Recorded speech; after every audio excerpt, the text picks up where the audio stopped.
Olá, muito boa tarde. É um prazer estar aqui nos armazéns e na sede de Lisboa do Banco Alimentar contra a Fome. O meu nome é Stefano Moraes, sou presidente do Harvard Club Portugal e temos imenso prazer em estar associados a esta iniciativa e esta grande campanha que vai agora arrancar para podermos ajudar as pessoas que mais necessitam. O Harvard Club Portugal representa os ex-alunos da Universidade de Harvard em Portugal, são mais de 300 pessoas que estudaram em Harvard em cursos de maior ou menor duração. Muitos de nós são da Business School, fizeram MBAs e doutoramentos, etc., como por exemplo o Dr. Mário Centeno, que fez um doutoramento também em Harvard. Temos muitos outros ex-alunos também da Universidade da parte de Direito, da parte de Government, que é a Kennedy School of Government, mas também durante os últimos anos houve muita gente que fez cursos relacionados com a área da medicina, doutoramentos e outros cursos que foram feitos em Harvard com alunos portugueses e com médicos portugueses e, portanto, temos hoje em dia uma comunidade muito diversa em Portugal de ex-alunos. Esta associação ao Banco Alimentar tem-nos gratificado muito e é muito importante porque em Harvard e nas universidades americanas em geral há uma grande preocupação com a comunidade e Portugal está a atravessar, obviamente, como muitos outros países do mundo, quase todos, um período muito difícil de grande carência para muitas das famílias porque é uma crise generalizada. E, portanto, decidimos associar-nos a esta iniciativa e tentar dar o nosso apoio da melhor forma possível. Eu hoje tenho aqui comigo a Isabel Joné, que dispensa apresentações e que tem feito um trabalho notável, enfim, de ajuda à população e aos mais carenciados, e tenho também o João Talon, que é o ex-presidente do Harvard Club, a quem desde já agradeço todo o trabalho que fez em prol do clube todos estes anos e que é um grande gestor e investidor muito conhecido em Portugal. E, portanto, tenho muito prazer em estar aqui e podermos falar um bocadinho sobre este tema e tudo o que está a acontecer. Isabel, na prática, o que é que tem... Já vamos depois a como é que funciona o Banco Alimentar, porque eu acho que muita gente não percebe exatamente a rede de que estamos a falar, mas o que é que isto tem significado? O que é que tem visto desde que começou a crise? Qual é a realidade? Bom, antes de mais, tenho que agradecer ao Harvard Club ter tido esta receptividade à ideia de um grande amigo que é membro do Harvard Club e que percebeu que havia aqui a possibilidade de trazer para a reflexão conjunta pessoas que já fizeram uma formação fora, que tem esta componente de responsabilidade social, neste momento que é especialmente importante haver uma conjugação de esforços de boas vontades, mas haver ao mesmo tempo uma reflexão que nos permita uma aprendizagem e, portanto, poder ter os membros do Harvard Club, com o American Club e toda a comunidade que vocês mobilizam e que vocês representam é extraordinário para nós como sociedade e não é para o Banco Alimentar, é para nós como sociedade poder aproveitar este momento para refletir e, portanto, tenho que agradecer ao membro do Harvard Club, Nuno, que nos trouxe aqui o Harvard Club e que acolheu esta iniciativa. Este momento é mesmo difícil para a sociedade portuguesa. Usando a imagem que o João Talon aqui trouxe, nós íamos numa autoestrada, mas era uma autoestrada onde ainda por cima a percepção de todos os carros que iam, os condutores que iam rolar nesta autoestrada, é que tínhamos livre trânsito e por muito tempo. A economia estava a crescer, o desemprego tinha diminuído loucamente, havia muito turismo, com uma boa percentagem no PIB, e de repente, de um momento para o outro, tudo isto mudou e de um momento para o outro ficámos completamente bloqueados. Este número que o João disse de 75% das empresas não têm vendas é muito, muito impressionante. E, portanto, o que é que nós temos neste momento? Temos uma situação social dificílima para uma grande parte da população. Isto fez com que nós tivéssemos que ajustar as respostas, mas com que nós próprios tivéssemos a obrigação de mobilizar pessoas que habitualmente não se sentiam até interpeladas por estas temáticas ou até não tinham até o hábito de, para além de contribuírem uma ou outra vez em campanhas, não tinham o hábito de pensar sobre este tema. Então, para nós é muito, muito importante que este tema seja encarado pela sociedade como um todo, pelos empresários, pelos decisores, pelas pessoas individualmente, como algo a que não podemos fugir, porque se a máquina da economia não se põe em movimento, nós vamos ter consequências sociais tremendas, muito maiores do que aquelas que estão hoje em dia a ocorrer para muitas famílias. E, portanto, é muito importante fazermos este tipo de reflexão, é muito importante congregar e é muito, muito importante até aproveitar os recursos que já existem hoje criados. Então vou passar aqui ao João outra vez, que já tem um microfone novo, ver se o ouvimos melhor. Não ouviram nada da primeira parte, não perderam nada, mas vou apresentar agora então nas pessoas.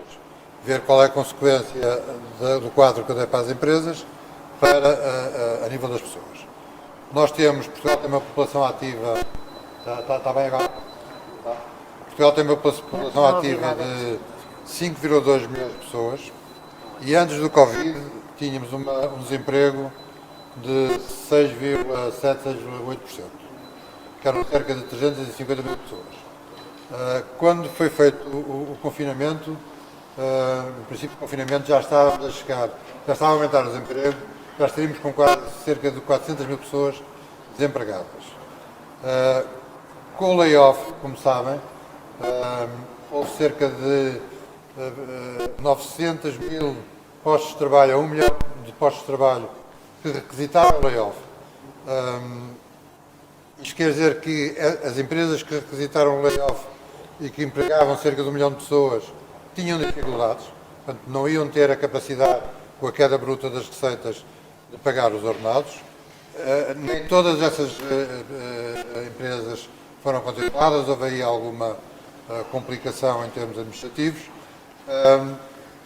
Não é difícil de estimar que desse 1 milhão de pessoas, cerca de 1/3 não esteja a receber ordenado nenhum, hoje. E os outros 2/3 estarão a receber alguns 30%, que é a parte que as empresas pagam, e os outros, os 2/3, que é a parte que as empresas mais a Segurança Social pagam. Portanto, isso projeta-nos rapidamente para aquilo que eu acho que vai acontecer na altura do verão, para um desemprego muito próximo de 14%. Eu acho que vamos ficar muito surpreendidos com os números do desemprego do segundo trimestre, que vão estar muito próximos dos 14%, que é um número mais alto que nós atingimos durante a crise de 2009, só que demorámos 4 anos a chegar a este número.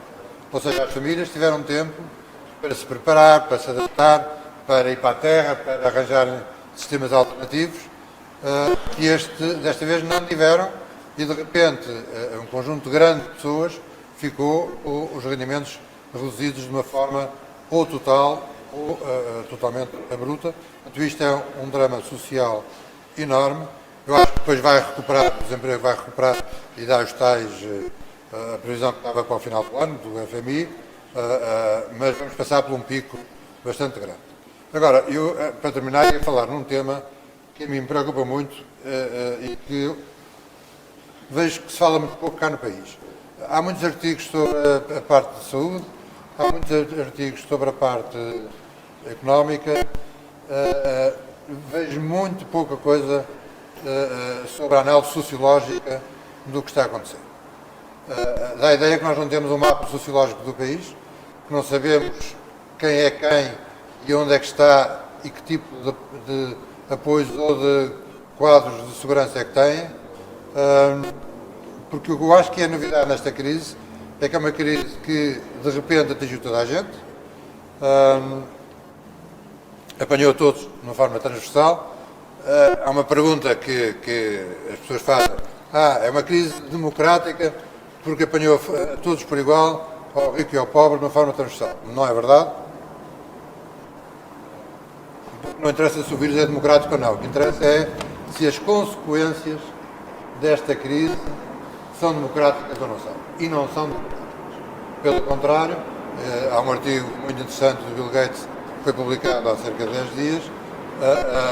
Há uma grande preocupação a nível de todo o mundo que esta crise venha a agravar de forma definitiva, em alguns casos, e de uma forma muito grave, pelo menos por um período largo, as diferenças sociais.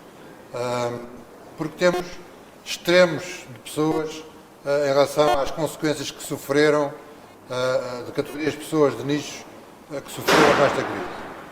Num dos extremos, temos aqueles que já estavam desempregados, muitos desempregados de longa duração, que as pessoas esquecem, muitas vezes não têm noção disso. A grande parte destes desempregados de longa duração foram absorvidos pelo setor do turismo, que eram pessoas com idade elevada, tinham pouca formação, tinham muita dificuldade em arranjar emprego, e com a expansão, o boom que houve no setor do turismo, muitas dessas pessoas com formação rápida tiveram um emprego, uma oportunidade de emprego que nunca pensaram vir a ter no setor do turismo. Já vimos que o setor do turismo está a cair abruptamente, 14% das empresas já fecharam, e essas empresas e essas pessoas, o que é dramático, vão voltar outra vez para o desemprego de longa duração. Temos os profissionais liberais, temos os independentes, que não têm qualquer rede de proteção, temos os agentes culturais, que hoje têm trabalho, amanhã não têm, sempre faz parte da vida deles, mas no conjunto, em média, depois têm uma qualidade de vida que lhes permite desenvolver a sua atividade e ter uma atividade social adequada. De repente pararam completamente essa atividade e não têm qualquer rede de proteção. Houve pessoas da classe, a Isabel já falará mais sobre isso, houve pessoas da classe média-baixa que de repente passaram para a pobreza. Sobretudo aqueles que não tinham reservas, que não tinham, por exemplo, há um artigo que saiu há pouco tempo, dizer que as pessoas mais novas também estão a ser relativamente bastante afetadas porque não tinham tido tempo para constituir reservas. Portanto, estas pessoas não tinham rede de segurança, não tinham nenhum esquema de apoio, nem eram conhecidas. A ideia que eu pessoalmente tenho é que mesmo a nível das autoridades, as autoridades não conhecem este tecido social de forma a criar rapidamente, estão agora a fazê-lo progressivamente, mas já passaram 2 meses, a criar rapidamente uma rede de sustentação e de apoio a estas pessoas. No outro extremo, eu peço desculpa de dizer, temos os funcionários públicos, que têm emprego para a vida, não tiveram cortes de vencimentos, foram para casa aqueles que podiam ir para casa e não têm a ansiedade da incerteza daquilo que vai ser o dia da manhã, porque têm os seus vencimentos garantidos. Portanto, a crise não é democrática, a crise vai agravar não só aqueles que já são pobres, mas aqueles que vão entrar na pobreza pelo tipo de atividade que tinham. Obviamente que as pessoas que têm bens e que têm recursos e que têm reservas vão ser afetadas, mas de maneira nenhuma a nível de passarem dificuldades. E no meio temos os trabalhadores por conta de outrem, cuja sorte é a sorte das empresas. E, portanto, já vimos que a sorte das empresas para já é problemática e, portanto, essas pessoas estão a viver com bastante ansiedade e não sabem qual vai ser o futuro. Para terminar, queria referir o sistema educativo, que também não é democrático, porque agora descobriu-se que, de facto, aquilo que estávamos a preparar, a fazer para os próximos anos, íamos o teletrabalho, a digitalização, etc., agora foi de repente. Em 2 meses fez-se mais em termos de digitalização e teletrabalho do que se tinha feito nos últimos anos e do que se iria fazer nos próximos 5.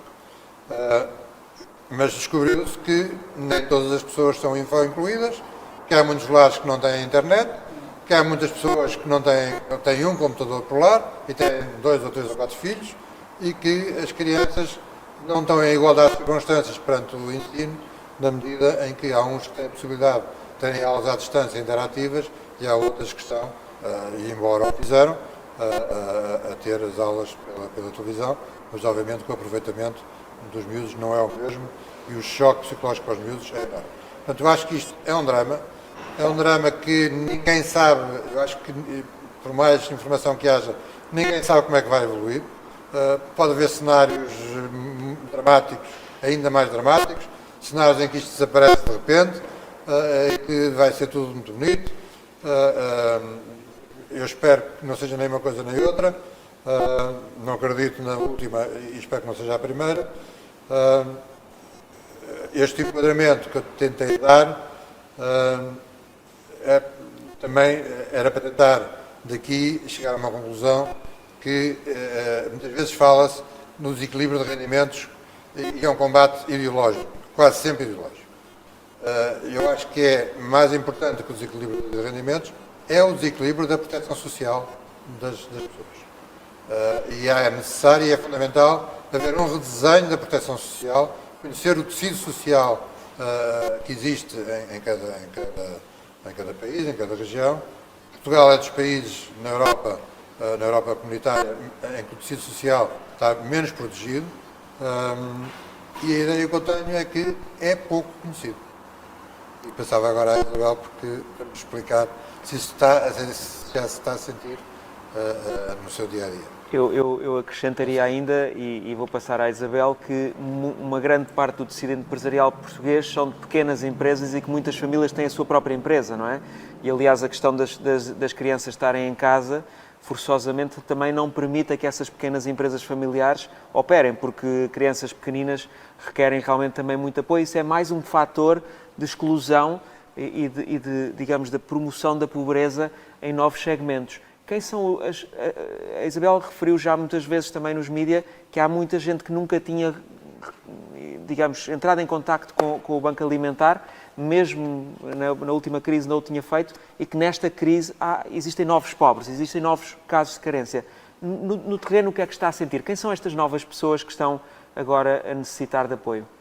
Bom, então, é tudo tão súbito e tudo tão inesperado que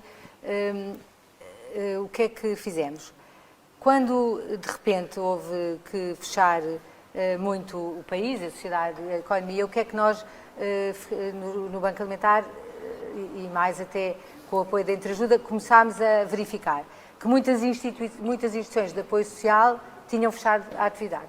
E, portanto, nós temos em Portugal 1 milhão de pessoas que vivem com menos de 250 euros por mês e 2 milhões de pessoas que vivem com menos de 450 euros por mês. Portanto, 1/5 da população portuguesa vive com rendimentos baixíssimos que poderíamos dizer que sobrevive. Então, muitas destas pessoas são apoiadas por respostas sociais. No momento em que há o embate da doença e as medidas que lhe tiveram subjacentes, muitas respostas sociais tiveram que encerrar, creches, infantários, centros de dia, centros de convívio, ATLs, etc., e escolas. E, portanto, o que é que aconteceu? Muita da população que era apoiada ficou sem qualquer apoio. O que é que fizemos? Lançámos uma rede de emergência alimentar e o objetivo primeiro foi congregar, conhecer o que existia, que estava aberto, congregar aquilo que ainda permanecia em atividade e, se não estivesse em atividade, trazer para esta rede as respostas autárquicas, juntas de freguesia, câmaras municipais, para conseguir juntar tudo aquilo que existe no país, porque por vezes há muita coisa, muito dispersa e as pessoas quase que não trabalham a rede. E, portanto, a nossa primeira preocupação foi criar uma rede que permita acudir num primeiro momento, que nós pensávamos que ia ser muito mais curto do que aquilo que vai ser. E nós temos que ter, em primeiro lugar, esta consciência. Esta crise que chegou é muito maior do que a de 2009, pela brutalidade e pelo inesperado, mas também porque atingiu pessoas que eram donas do seu próprio do rendimento. Eram elas que geravam o seu próprio rendimento. Fizemos um inquérito, formulários online, em que as pessoas podiam inscrever a pedir apoio. E tivemos, até hoje de manhã, mais de 14 mil pedidos, que para mim correspondem, estimo eu, a cerca de 59 mil pessoas, de repente, em um mês e meio, 59 mil pessoas que se vêm juntar às 380 mil que os bancos alimentares já apoiavam. Portanto, o que é que nós temos? Fizemos um inquérito e 74% das pessoas que respondem ao inquérito deixou de ter rendimento do trabalho. São pessoas que ficaram desempregadas, porque o local de trabalho fechou e não pagam, porque só vivem do que ganham e não podem trabalhar, ou porque são feirantes. E, portanto, o que é que nós temos? Temos camadas profissionais ou tipos de profissões muito diversas. E temos desde os dentistas ou higienistas às empregadas de limpeza, desde os personal trainers de luxo às manicures, desde os feirantes até aos condutores de táxi e, portanto, há uma transversalidade à sociedade portuguesa das pessoas que ficaram sem remuneração ou rendimento. Mas, por outro lado, há também aquilo que referiu, que são as pessoas que, neste momento, em que a economia começa a abrir um bocadinho, não podem trabalhar porque as escolas estão fechadas.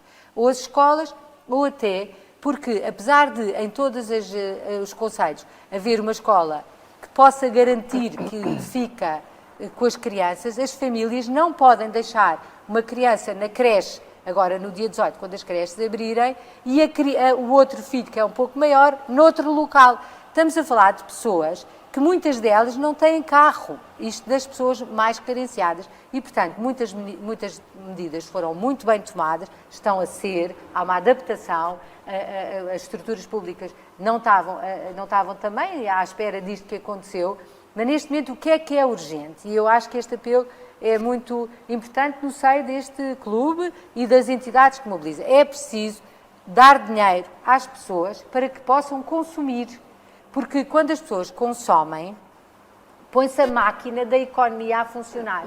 E neste momento é importante pôr a máquina da economia a funcionar para contrariar aquilo que o João Talon dizia há pouco, que é esta terrível possibilidade que vai haver de um grande desemprego. Porque quando há desemprego, no tipo de população que estamos agora a ver, são pessoas mais novas, com filhos, que escapam aos sistemas sociais, e que dificilmente se podem integrar nele. Nós temos também, muitas destas pessoas que estão a pedir apoio, que são aqueles que pertencem à economia informal, ou seja, pessoas que têm um salário muito baixo e que vivem completam com os pescados. Ora, com este fecho da economia, não houve pescados. E, portanto, estas pessoas hoje vivem muito pior do que viviam no tempo da crise de 2009 e 2010. Muito pior, não há qualquer comparação. Então, esta é uma realidade que todos nós temos que olhar para ela de frente e tentar responder, cada um na medida das nossas possibilidades. No Banco Alimentar, criámos, com o apoio da Entreajuda, baseado nos bancos alimentares, em todas as instituições, juntas de freguesia, criámos uma rede de apoio alimentar. As empresas têm que garantir o emprego, na medida das possibilidades, têm que tentar não despedir neste momento. Temos que, a pouco e pouco, o Estado tem que conseguir que esta economia abra, mas que abra garantindo o não contágio, mas abrindo um pouco mais. Porque se não se abre, se houver este medo de que venha o pico, o Planalto, o pico, ninguém sabe o que é. Começou por dizer que tem muitos médicos no Harvard Club. Nem os próprios médicos têm um consenso em relação àquilo que são as medidas, não é? E, portanto, há aqui que cada um de nós fazer a sua parte.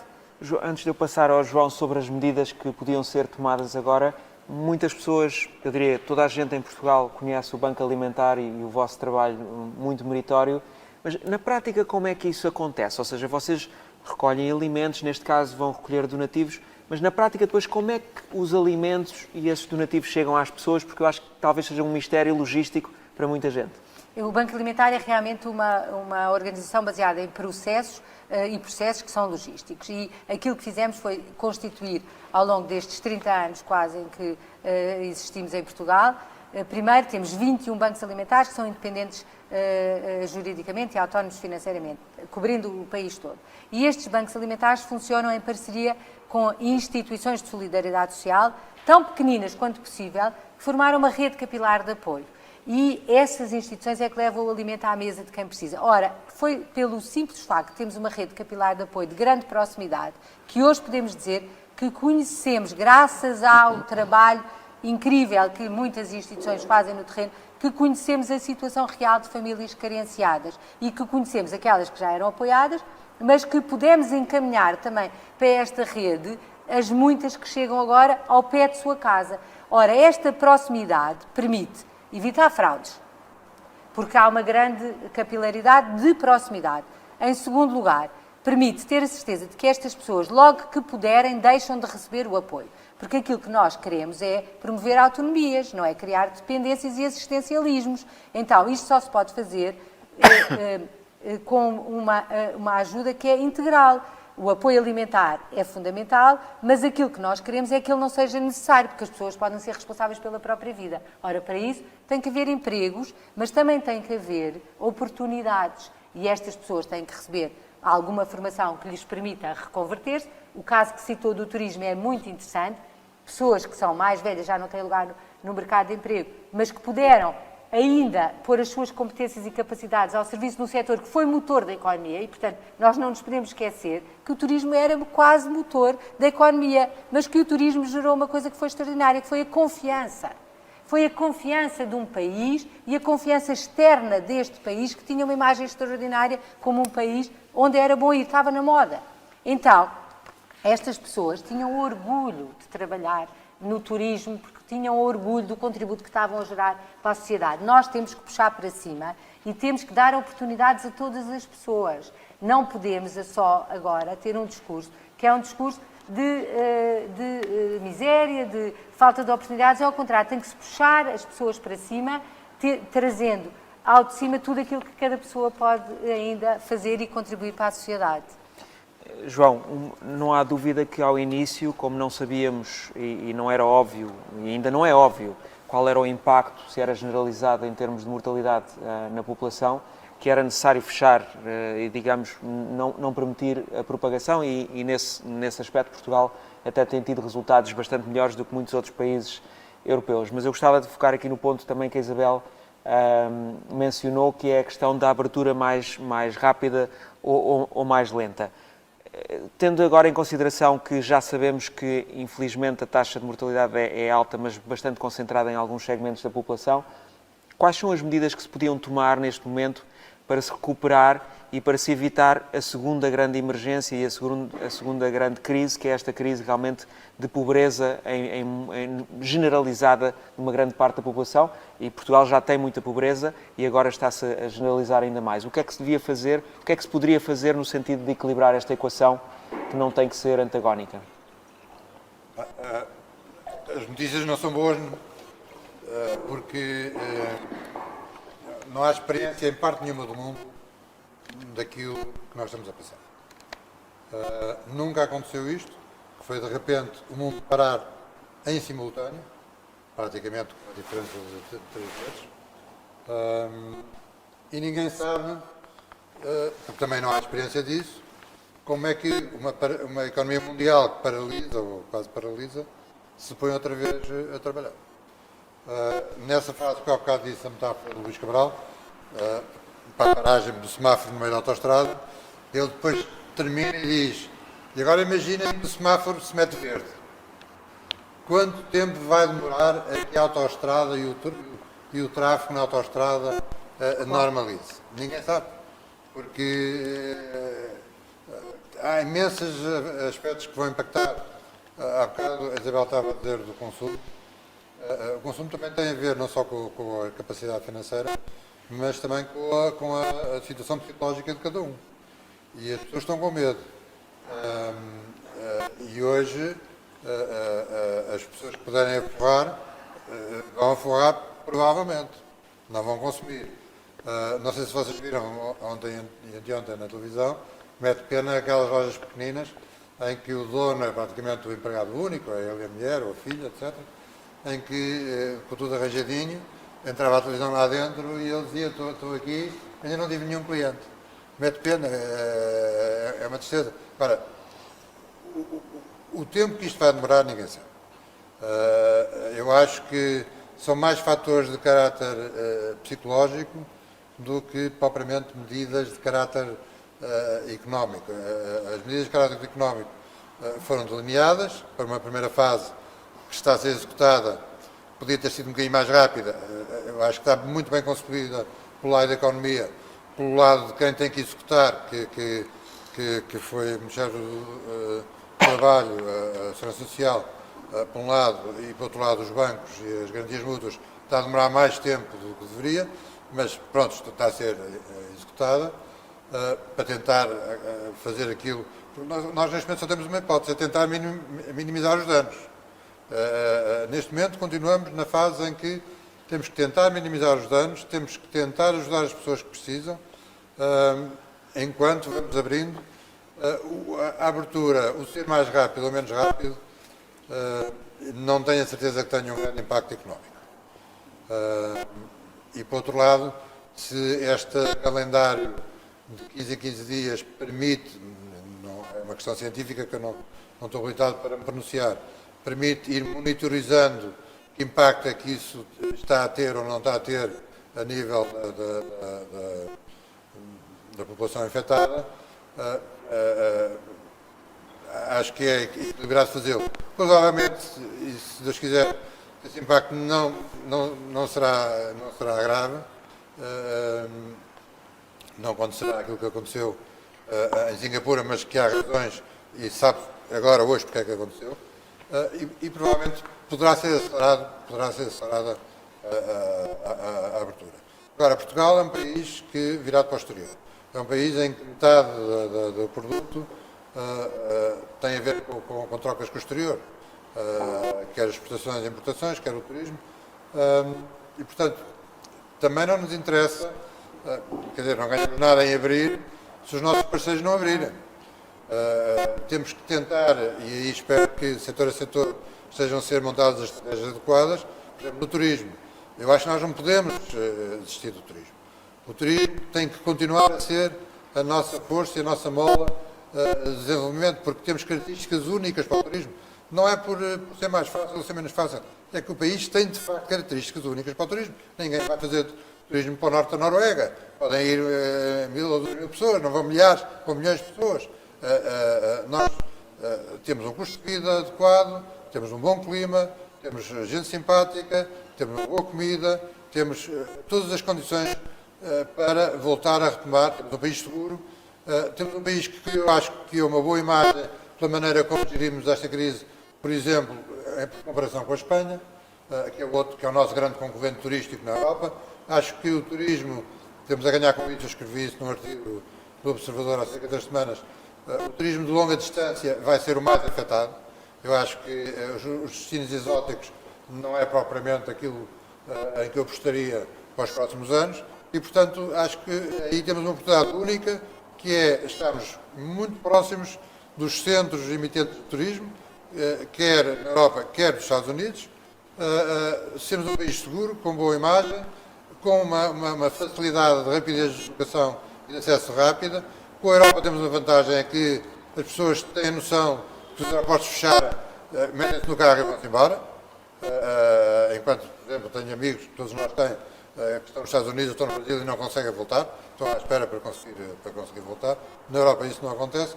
Este ano temos que preparar o turismo para o turismo interno, mas temos, em minha opinião, com os cuidados sanitários adequados, infelizmente, por um lado, infelizmente para eles, e porque a minha mulher é espanhola e a família toda está afetada, o nosso mercado natural para este ano do turismo eram os espanhóis.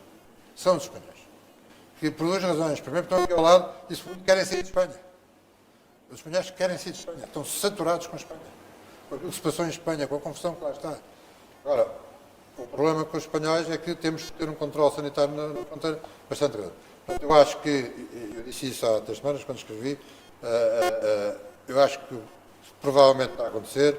O Governo tem que separar as equipes que estão a tratar hoje no terreno de acudir a quem precisa ser acudido, quer a nível das pessoas, quer a nível das empresas. Essas equipes só devem pensar nisso e, em paralelo, deve ter equipes setor a setor para pensar como é que rapidamente consegue reduzir o tempo para que esses setores recuperem. Eu acho que vamos ter um segundo trimestre bastante mau, um terceiro trimestre bastante mau e um quarto trimestre já bastante melhor. E que para o ano que vem, em termos de sanitários, se as coisas começarem a compor, eu acho que o país poderá ter, digamos, a satisfação de ter passado muito mal, de ter tido um choque brutal que eu nunca pensei ter na minha vida, muito menos os nossos filhos, e que, entretanto, está a ver a luz e ver progresso daqui para a frente. Podemos falar sobre várias coisas aqui. Eu acho que, neste momento, de facto, a preocupação é não ver filas nas ruas de pessoas a pedir, não ver pressão social por pessoas, porque se as pessoas não têm com que sobreviver, pode haver uma escalada eu não queria dizer a palavra violência, não, mas de insegurança, isso sim, é inevitável. Que não é bom para essas pessoas, porque são pessoas pacíficas como nós todos, mas se as pessoas estão em dificuldades, qualquer de nós não sabe como é que reagia perante uma situação em que tem filhos e aquilo que tinha de reserva, que era estava com um mês ou dois, acabou e não tem onde se aproximar. Portanto, eu acho que são dois temas que se interpenetram, mas são distintos, e acho que deve haver equipes que só tratam do socorro imediato e equipes que só tratam da preparação da segunda fase, nomeadamente das empresas, porque as empresas, uma coisa é reabrir com mais dívida, porque vão todas ter mais dívida, e a segunda fase vai ser, amanhã vou participar numa outra conferência na nova, mais económica, que é, vamos discutir um bocadinho essa parte da segunda fase, que é preparar a segunda fase. Que apoio é que o Estado vai ter que dar às empresas para que as empresas não sejam comidas pela dívida que agora estão a receber, ainda não estão, mas já devem estar a receber, para conseguir pagar às pessoas e para conseguir entregar dinheiro às pessoas. Houve países, como há bocado a Isabel disse, que deram dinheiro diretamente às pessoas. Por exemplo, em Espanha, nos layoff, o dinheiro foi dado diretamente às pessoas, não foi pelas empresas. Isso tem vantagens, porque as pessoas cortam o circuito todo da burocracia, há que fazer o controle da mesma, etc. Cá em Portugal, eu digo com franqueza, eu às vezes fico surpreendido, e por isso é que a minha experiência não é de certeza absoluta, fico surpreendido como parece que o mundo não mudou assim tão drasticamente como teoricamente teria que mudar e na prática teria que mudar, porque andamos na rua e não sentimos isso. João, mas nos bairros e não é nos bairros só periféricos ou bairros de barracas, porque em Portugal ainda há bairros de barracas, ao contrário daquilo que se possa pensar, ainda há bairros muito com condições de habitação muito degradadas, e não é só nestes bairros, é pessoas normais, como você, como eu, como Stefano, que geravam o seu próprio rendimento ou remuneração e que perderam completamente. Então, estas pessoas não têm comida na mesa, não têm comida na mesa. Aquilo que disse há bocado da economia paralela é uma verdade enorme. A economia paralela poderá representar entre 15% a 20% cá em Portugal, que dá, obviamente, liquidez e fluidez e capacidade para as famílias sobreviverem. E desapareceu também. Pronto, isso vai retomar. Eu até estou menos preocupada com essa economia dos pescados, porque essa retoma amanhã. Essa retoma rapidamente. Aquela que não retoma são as pessoas que dependem até de algumas aberturas, de alguma abertura económica para poderem recuperar o negócio e, portanto, há de haver muitos pequenos restaurantes, pequenas lojas, como diz, condutores de Uber, de táxi, que não têm clientes e esses não podem ter pescados, não são pescados. São trabalhos que deixaram de haver. Não sei se há perguntas. Há uma pergunta que eu gostava de fazer à Isabel, que é, todos nós sabemos das grandes campanhas que são feitas nos supermercados, não é? O que é diferente este ano? Porquê é que este ano tem que ser diferente? Este ano é diferente porque nós não vamos poder fazer a campanha de recolha de alimentos com os 42 mil voluntários que temos sempre no último fim de semana de maio em Portugal inteiro. E as campanhas de recolha são a imagem de marca do Banco Alimentar e os voluntários, os nossos voluntários, são a nossa melhor publicidade. São pessoas de todas as idades, são pessoas que dão tempo durante aquele fim de semana a angariar alimentos para outros, mas são pessoas que fazem um apelo de partilha. E esse apelo de partilha é aquele que eu deixo e que estamos aqui hoje a fazer também, mas é um apelo que era físico. E nós estávamos à porta do supermercado, estávamos neste armazém com muitos voluntários a triar os alimentos e a arrumar os alimentos. Neste momento não podemos fazê-lo porque não podemos estar fisicamente no supermercado, mas vamos estar de outra maneira, porque o Banco Alimentar, os bancos alimentares da sua região não faltam a quem precisa de ajuda, mas para isso tem que mobilizar e tem que fazer as campanhas de outra maneira. Primeiro, vamos estar entre 21 e 31 de maio com vales e também na internet, no canal alimentestaideia.pt, mas vamos também transformar cada pessoa que vai às compras no próprio voluntário. Ele vai vestir a nossa camisola e vai doar um vale ou vai dar um donativo. Mas, para mim, mais importante que tudo, é aquilo que o Harvard Club fez hoje aqui, que é falar deste tema e falar da corresponsabilidade pelo bem comum. Isto é muito mais do que responsabilidade social. Isto é corresponsabilidade pela dinâmica de um país, e um país é composto de pessoas. Temos que conhecer este tecido e esta caracterização sociológica, mais até do que social, para podermos realmente não faltar a ninguém.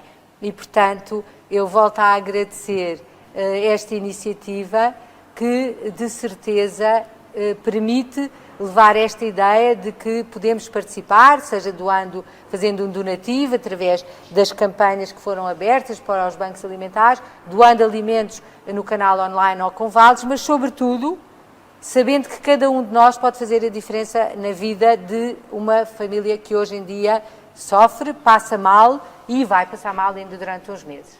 Portanto, se as pessoas quiserem fazer um donativo agora, o que é que fazem?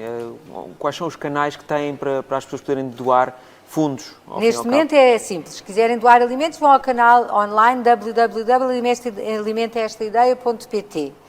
Se quiserem fazer donativos, ou podem fazê-lo através da página do Banco Alimentar, ou podem fazer da internet. Da internet ou do sim, Facebook? Do Facebook. Ou podem dirigir-se a nós e perguntar o NIB e apoiar o Banco Alimentar da sua região, e ao fazê-lo estão a ajudar as pessoas mais carenciadas da sua região. Há sempre esta ligação entre o sítio onde eu estou, a instituição, a rede de instituições da minha zona geográfica e as pessoas mais carenciadas. E, portanto, esta rede de apoio alimentar é uma rede que se implementou para poder ajudar muitas instituições a continuar a desempenhar o seu papel, levando alimentos, e nós vamos ter que comprar alimentos. É a primeira vez que vamos ter que recorrer a aquisições de alimentos com os donativos que conseguimos recolher. E nós precisamos que as pessoas façam parte desta cadeia que alimenta muitos portugueses. Muito bem. João, algum comentário de fecho, digamos? Não,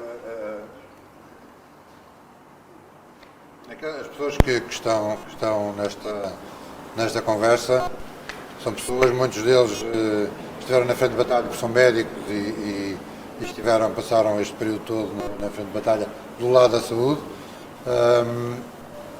A ideia que eu tenho, não sei se partilhas a mesma ideia, é que as pessoas, dentro dos vários grupos, essas pessoas acham e estão mais do lado da cautela na abertura para proteger os aspectos sanitários, percebem que a economia tem que abrir, mas não sei se presintes isso. Sim. Estão mais cuidadosos do lado sanitário. Natural. Do outro lado, os nossos colegas que estão mais do lado das empresas acham que fez-se aquilo que era fundamental fazer, e acho que fez-se e muito bem feito. E nós próprios, antes de ser feito, começámos nós próprios a fazer. Sim. Porque eu já estava em casa e já tinha distribuído o escritório pelas casas das pessoas 3 dias antes do confinamento. Mas tem que se proteger os grupos de risco. Os grupos de risco são completamente definidos. São pessoas que têm uma idade bem definida. Eu estou no grupo de risco, mas... E está aqui. E estou aqui. Mas, não, eu acho que sim, mas também não podemos criar guetos para essas pessoas. Claro, mas não é proteger. Tem que se proteger, e nós próprios é que temos a obrigação de os proteger. Claro, proteger. Claro. Sem expor. Claro. Mas, portanto, eu acho que eu não sou daquelas pessoas que criticam aquilo que está a ser feito ou aquilo que tem sido feito. Eu acho que ninguém sabia o que é que ia acontecer. E, portanto, as pessoas, muito, a nível mesmo dos dirigentes e das autoridades, aprenderam no dia-a-dia com aquilo que ia acontecendo e com aquilo que ia acontecendo noutros países, fizeram um esforço enorme. É fundamental que se mantenha uma grande humildade para corrigirem logo que necessário, e espero que as pessoas sejam de facto ajudadas, porque eu acho que neste momento continua a grande preocupação é a ajuda às pessoas e não deixar que o tecido social se rompa por uma questão às vezes de 3 ou 4 meses, porque daqui a 3 ou 4 ou 5 meses já podemos estar numa outra fase, já bastante melhor. Portanto, era uma pena que o tecido social se rompesse agora por tão pouco tempo. E parabéns, Isabel, pelo que estão a fazer. Obrigada. Isabel, antes de passarmos a aqui uma pergunta também do público, digamos, quem está a ouvir-nos no Facebook, que comentário assim de fecho, que mensagem é que gostava de deixar?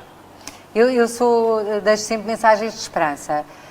Eu penso que foi feito tudo aquilo em termos sanitários que devia ter sido feito, fechar a economia, recomendar às pessoas o risco de contágio. Nós próprios temos as máscaras e protegemos-nos, mas a economia não pode parar e, portanto, o que eu deixo aqui como mensagem é que não se perca a esperança e que não se deixe romper o tecido social. Nós temos um país que tem boa coesão social, um país que tem muitas desigualdades, mas que, apesar de tudo, é um país onde há muita segurança e eu não gostava que houvesse rupturas sociais que pusessem em causa tudo aquilo que tem sido conquistado com muito esforço de muitas pessoas e, portanto, espero que recuperemos rapidamente, seja na economia, por via do turismo, por via do consumo, por via das empresas. Todos temos que fazer um esforço sem perder nunca a esperança de que isto vai estar rapidamente, embora este rapidamente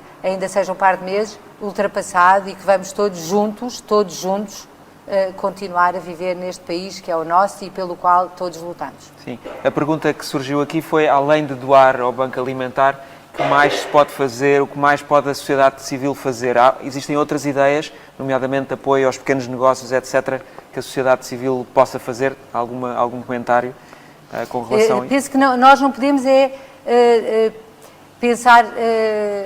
eu lembro-me aqui uma frase do Teddy Roosevelt, que é, nos momentos de crise, a coisa melhor a fazer é aquilo que deve ser feito, a segunda coisa melhor a fazer é aquilo que pode ser feito, a pior coisa que há a fazer é não fazer nada. E neste momento temos que tentar perceber onde é que se pode intervir, onde é que se pode investir, onde é que se pode apoiar, mas ter uma grande atenção a todas as bolsas que há e a todas as oportunidades que existem, porque, apesar de tudo, vai haver oportunidades. E vai haver oportunidades que não são tão grandes como aquelas que nós gostaríamos, mas vai haver oportunidades de voltar a absorver pessoas que têm outras qualificações e temos que ter atenção em não gerar aqui maior exclusão social, seja por que via for. Por exemplo, há pouco falou na doação nos computadores e nos tablets que são necessários para assegurar a escolaridade. Muitos de nós podemos até terem atenção de que estas crianças que não têm computadores podem ficar vítimas de exclusão social. Isso não pode existir em Portugal. Nós temos que conseguir dar as mesmas oportunidades a todas as pessoas, até para podermos dar a volta a esta situação.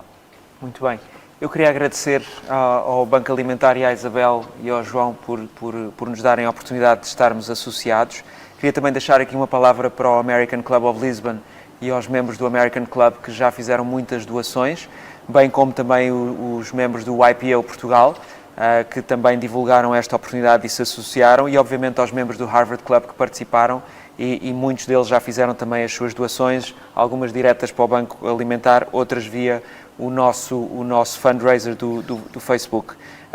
Muitos parabéns por este trabalho e por esta iniciativa. Muito obrigado, Nuno, por nos ter posto em contacto com o Banco Alimentar e a todos peço que não se esqueçam da vossa contribuição, por muito pequena que seja, faz a diferença e vai fazer a diferença na vida de milhares de famílias. Muito obrigado e boa tarde a todos. Obrigado. Muito bem. Obrigado, João. Muito bem.